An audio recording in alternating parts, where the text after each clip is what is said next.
মোৰ বন্ধ কোঠাৰ হেৰুৱা চাবি এপিছ'ড 9 লৈ আহিছোঁ মই মুস্কানে আকৌ এবাৰ এটা নতুন কাহিনীৰ সৈতে।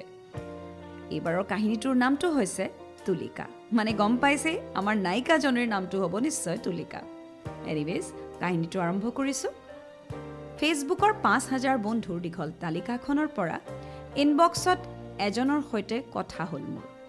মই ষ্টেটাছত সকলোৱে দেখাকৈ কথা পাতি ভাল পাওঁ যদিও সেইদিনা মোতকৈ বহুত সৰু ক্ৰিয়েটিভ টাইপৰ এজন বন্ধুৰ সৈতে কথা পাতিবলৈ বাধ্য হৈছিলোঁ।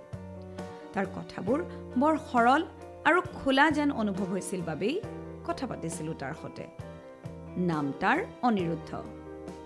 প্ৰথম চিনাকিতে মোক কৈছিল, মুস্কান বা মই আপোনাৰ ৰেডিঅ'ৰ দিনৰে চিনাকি।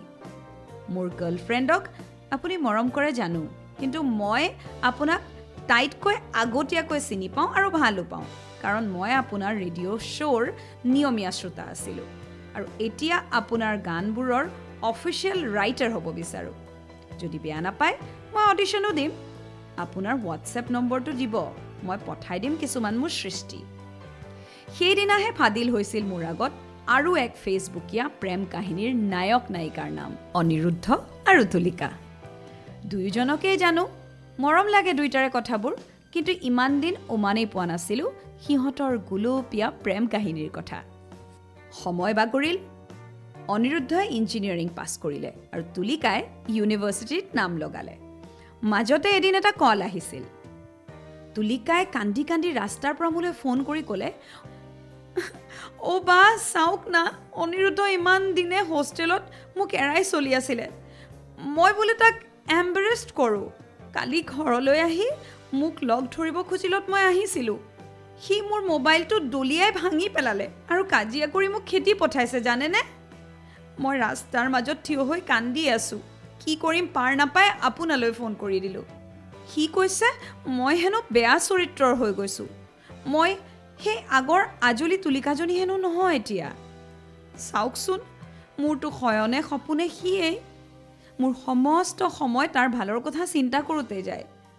এইবোৰ শুনাবলৈনো অতদিনৰ পাছত মোক কিয় মাতিছিলে? আৰু বা এতিয়া ঘৰলৈ গৈ মোবাইলটোৰ কথা মই কি ক'ম বাৰু? মইতো ষ্টুডেণ্টহে, মোৰ দেউতাই কিনি দিয়া মোবাইলটো সি কিয় ভাঙিলে? আপুনিয়ে কওকচোন, মই কি কৰোঁ এতিয়া? মই তুলিকাক ক'লোঁ, ৰাস্তাত কান্দি নাথাকিবা, শান্ত হোৱা আৰু ঘৰলৈ যোৱা। এতিয়াই গৈ একো ক'ব নালাগে ঘৰত। মই অনিৰুদ্ধৰ সৈতে কথা পাতিম। তুলিকা, তুমি ভাল ছোৱালী, সাহসী ছোৱালী, আৰু এই সৰু সৰু কথাবোৰত বিচলিত নহ'বাচোন। সিও বুজা ল'ৰা। মই তাক কথাবোৰ পাছত ভালদৰে সুধিম। তুমি ঘৰলৈ যোৱা এতিয়া। ওচৰৰ কোনোবাই কান্দি থকা দেখিলে ঘৰত লগালেহে কথা বিষম হ'ব। তুলিকা আশ্বস্ত হ'ল আৰু মই ৰাতি হোৱাটছএপত পাকে প্ৰকাৰে অনিৰুদ্ধৰ পৰা কথাবোৰ উলিয়ালোঁ। তাৰ মতে তুলিকাৰ চৰিত্ৰ হেনো বেয়া হৈছে। তাক আগৰ দৰে তাই সন্মান নকৰা হৈছে বোলে। ফটুৱা ল'ৰা কেইটামানৰ লগত কথা বতৰা পতাৰ বাবেহে বোলে সি তাইৰ মোবাইলটো ভাঙি পেলালে এনেদৰে। এই ঘটনাটোৰ কিছুদিনৰ পাছত অনিৰুদ্ধ আৰু তুলিকাৰ কিছুদিনৰ বাবে প্ৰেম কাহিনী চলিল আৰু এজ ইউজুৱেল তাৰপিছত অনিৰুদ্ধই তুলিকাক কোনো গুৰুত্বই নিদিয়া হ'ল আৰু ব্ৰেক অফ। সেই কথাত আঘাত পাই তুলিকাই মোক সদৰি কৰিছিল, বা মইতো কোনো চেলিব্ৰিটি নহয় ন, মানে কোনো লেখিকা, গায়িকা বা নায়িকা মই একো নহয়। সেয়ে সি মোক তাৰ লেভেলত নেদেখে বোলে। হয়তো মোক লৈ সি লাজ পায়। পঢ়া শুনাৰ কথাটো মোক আগৰ দৰে উৎসাহ দিয়াতকৈ ঠাট্টাহে কৰে অনিৰুদ্ধই।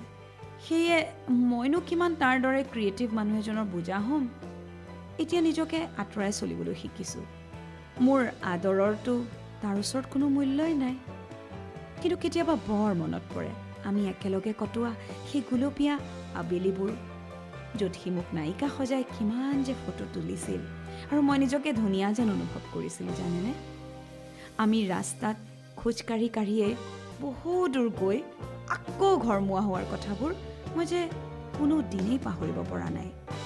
কি হ'ব তুলিকাৰ, তাইৰ আৰু অনিৰুদ্ধৰ এই প্ৰেম কাহিনী এনেদৰেই সামৰণি পৰিব, নে আকৌ সেই টক্সিক যেন লগা প্ৰেম কাহিনীটোলৈ তাই পুনৰবাৰ ঘূৰি যাব? কি হ'ব তুলিকা আৰু অনিৰুদ্ধৰ কাহিনীটোৰ জানিবলৈ শুনি থাকক মুস্কানৰ সৈতে মোৰ বন্ধ কোঠাৰ হেৰুৱা চাবিৰ next এপিছ'ডটো। Till then, take care, bye-bye, and have a great day ahead.